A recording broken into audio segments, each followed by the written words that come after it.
Hi everyone and welcome back. Comment in the last video, it was it won't be in your last video, it'll be a couple of weeks ago. It was a very fair comment and it said it would drive me nuts having all these different projects at different kind of times, and it does me too, guys, you know.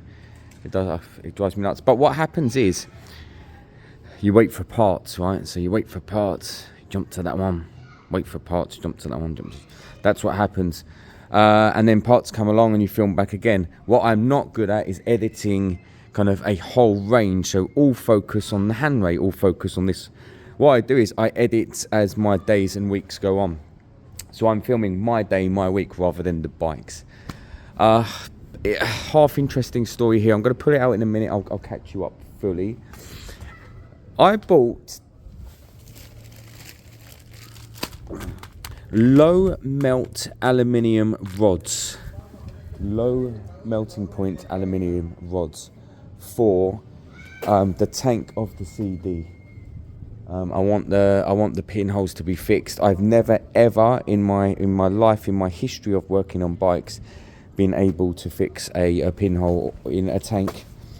I've never used a product that succeeded. These might be good. They seem quite new, so it might be good. It might work. During my research, I came up with this stuff. Have a look at this stuff. Seal all. Lots and lots of stuff online that shows you that it works for this purpose. One guy who says it lasted forever, for as long as his bike did, he used little bits of fiberglass as well. So he used this and fiberglass. My issue with this is it says oil and gas and oil resistant. It doesn't say proof.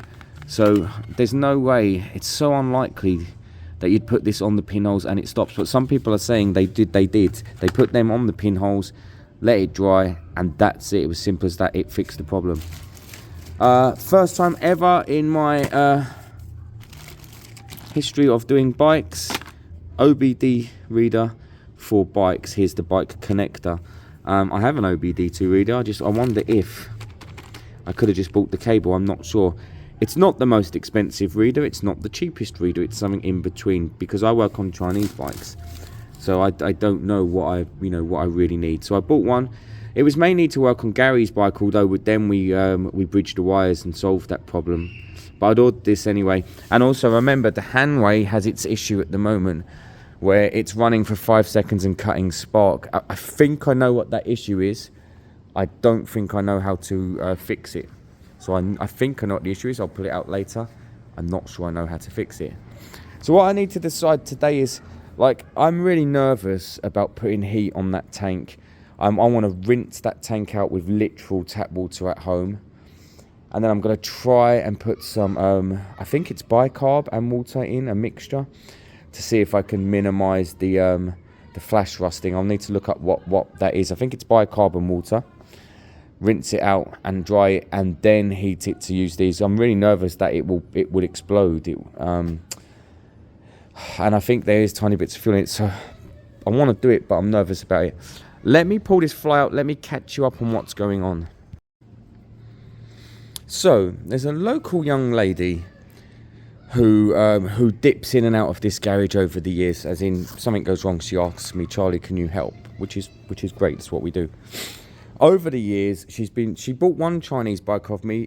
Apparently it ran well for 2 or 3 years, and then it died, and then she moved on to something else. Anyway, I've said to her over the years, you get a Piaggio Fly, great leader engines, but they're not desirable, okay? She bought this Fly 6 months ago, and it was bloody nicked around locally. It was nicked. Now I said to her, look, it's not unheard of. I said, I get lucky sometimes. I said, I go out, I look for them, and I put word out. And on occasion, I get bikes back. I said, it's not unheard of.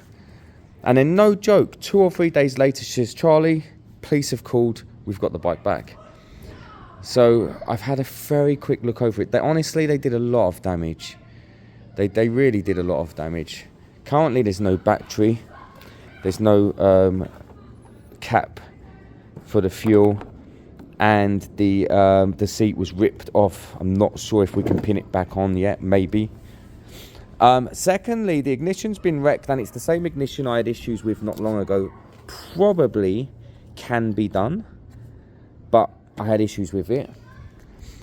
And here's my biggest issue. Anyone who understands anything about bikes, that is your regulator. I don't think it's the CDI. I might be wrong. I think it's the regulator. It is the regulator for the power.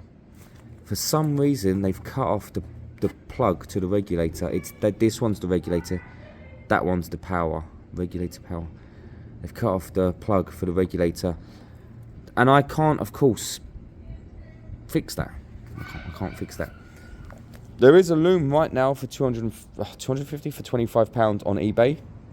I would just cut it off, put it on, smack it on. That would be fine. But I said to her, look, just don't yet. Let me assess the rest of the bike, because I have a feeling, I said, the bills are gonna go up and up and up. So that's what I'm doing today. I want to do a couple of things. I want to see if it fires up. I want to see if it fires up.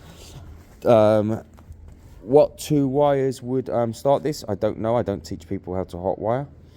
But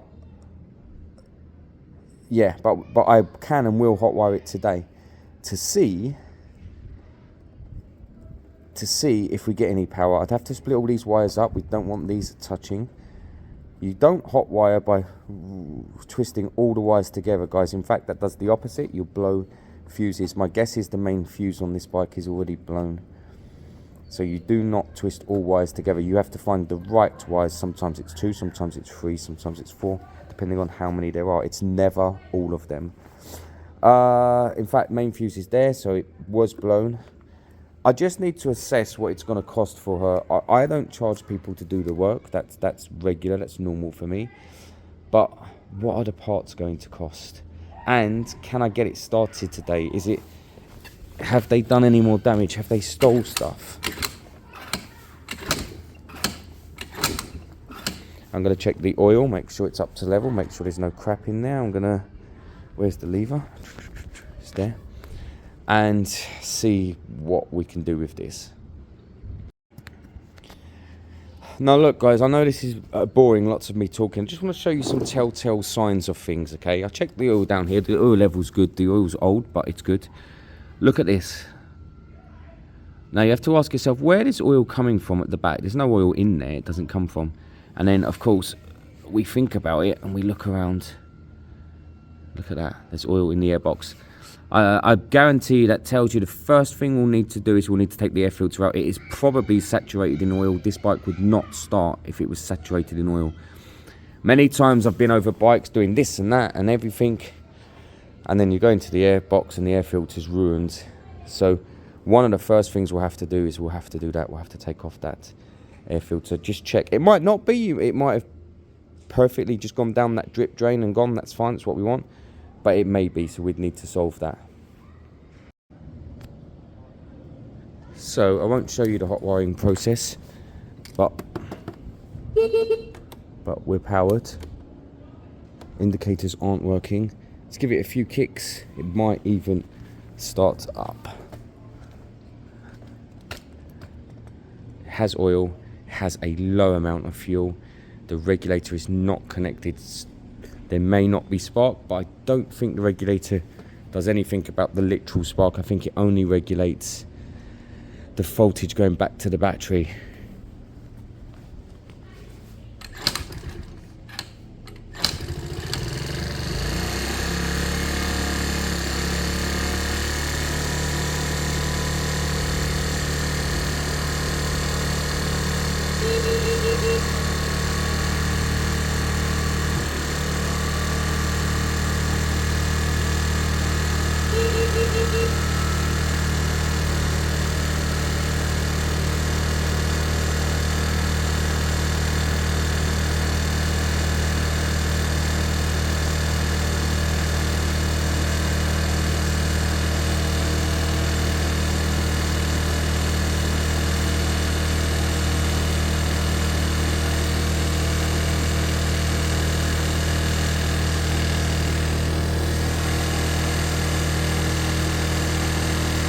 Just waiting for the choke to go off, make sure it settles, make sure it looks good, make sure it idles.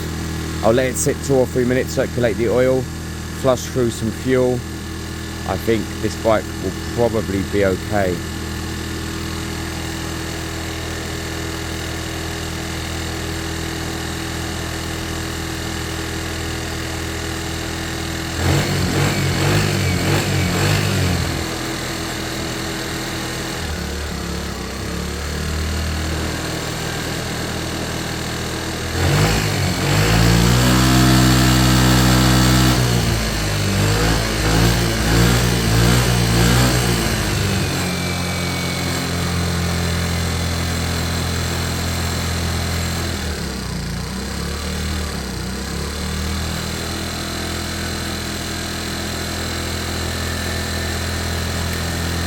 Right, what do we need? We need a wiring loom, we need a front panel, we need a battery, we need a cap. Wiring loom, front panel, battery, cap. Lock sets.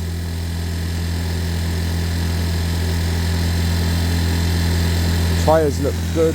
Idle's high, but it'll need a good run, and then we would adjust all the carb.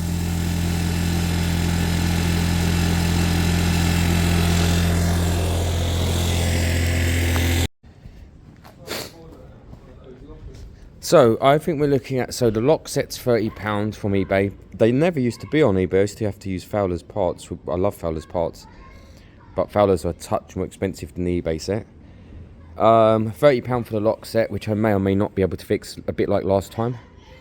25 for the loom. We do need the loom because we need to be able to reconnect the lock set and the regulator. So what's that? So 55. I can't remember how much the front panel was. She found one. I can't remember. I'm guessing 60. A battery's 30. I think for £150 this bike will be back on the road ish. But for now I've done kind of all the bits I can do at this stage. Everything else from here, I need to just wait for the parts. So I'm going to push it back in. I'm going to try and find the cover. Let's cover it up because it's yeah, I don't want it getting too messy. What's next? I think, remember, where have I left the battery? I'm using one battery at the moment for two bikes. So battery's in here. I need to turn this over, see if it has spark. Remember, we left it with spark, but the spark came back randomly, right? At the end of the day, I was here with Gary. It didn't spark all morning, and then suddenly, pow, it got spark at the end of the day. And then I cable tied all of the wires down properly where they should be, to see if that solved the problem. So, I've moved nothing at all. I left this bike sparking, running, and riding. So let me grab the key. I'll turn it, and let's see what happens. It's interesting. I think I've got a second bike. I think I've got a Sinnis Harrier. It's been sitting for a long time, a couple £100. I need to pick it up at some point.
The truth is, if the other bike comes, I'm likely to use the other bike. I'm likely to use the other bike as the base and switch parts across, whatever's best on each bike, switch it across. That's the truth. I'm hoping to pick that bike up soon, actually.